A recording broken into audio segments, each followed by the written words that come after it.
প্রথম প্রশ্ন হচ্ছে, আমাদের আলেম সমাজের কেউ কেউ বলে মাযহাব মানা ফরজ, আবার অন্য অংশ বলে মাযহাব মানা শিরক। আসলে মাযহাব মানা আদৌ গুরুত্বপূর্ণ কি?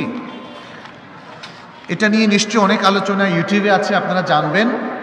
আমি শুধু এতটুকু বলবো, মাযহাব বলতে এখানে যেটা বোঝানো হয়েছে সেটা হচ্ছে উলামায়ে কেরামের ইজতিহাদি ক্ষেত্রে অভিমত। উলামায়ে কেরামের ইজতিহাদি ক্ষেত্রে অভিমত, কারণ ইসলামের মৌলিক জিনিসগুলো প্রতিষ্ঠিত, সেখানে মতামত দেওয়ার কোনো সুযোগ নেই। আল কোরআন আল্লাহর কিতাব কিনা, এই ব্যাপারে মতামত দেওয়া যাবে? রাসূলুল্লাহ সাল্লাল্লাহু আলাইহি সাল্লাম শেষ নবী কিনা, মতামত দেওয়া যাবে? অবশ্যই না। আল্লাহ আরশের উপর আছেন না সর্বত্র বিরাজমান, এই ব্যাপারে মতামত দেওয়া যাবে? কারণ এটা সঠিকটা স্পষ্ট। অতএব মতামত দেওয়া যাবে যেখানে ইজতিহাদ করার সুযোগ স্বয়ং শরীয়তই দিয়ে দিয়েছে। যেমন ওয়াল মুতাল্লাকাতু ইয়াতারাব্বাসনা বিআনফুসিহিন্না সালাসাতা কুরু, একজন মোতাল্লাকা মহিলা 3 কুরু পর্যন্ত ইদ্যত পালন করবে। সেটা কি 3 হায়েজ হবে নাকি 3 তোহর হবে, এটা নিয়ে ইখতিলাফ। অতএব এখানে যেখানে ইজতিহাদ সেখানে ইখতিলাফ হওয়ার সুযোগ আছে, মনে রাখতে হবে।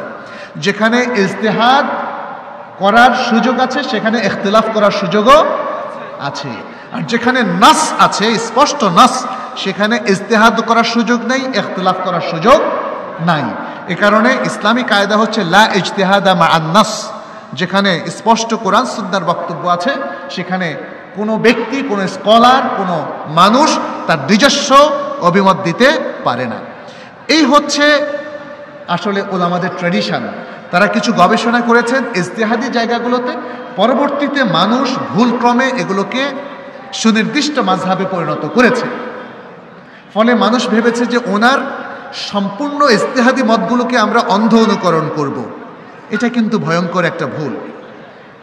এটা যে ভুল, এটা ইমামরা নিজেরাও বলে গিয়েছেন। অতএব আজকে দুটো প্রান্তিক সীমানার মধ্যে আমরা দাঁড়িয়ে গিয়েছি। উলামাদের ইজতিহাদের কি কোনো মূল্য নেই? অবশ্যই মূল্য আছে, কিন্তু তার মানে এই নয় যে আমরা তাদেরকে একদম অন্ধ অনুকরণ করব। অতএব প্রান্তিক সীমানা বাদ দিয়ে উলামাদের ইজতিহাদকে আমরা সম্মানের চোখে দেখব। যেটা সঠিক সেটাকে অনুসরণ করব, গ্রহণ করব, যেটা বেঠিক সেটাকে আমরা গ্রহণ করব না। এটাই হচ্ছে মত।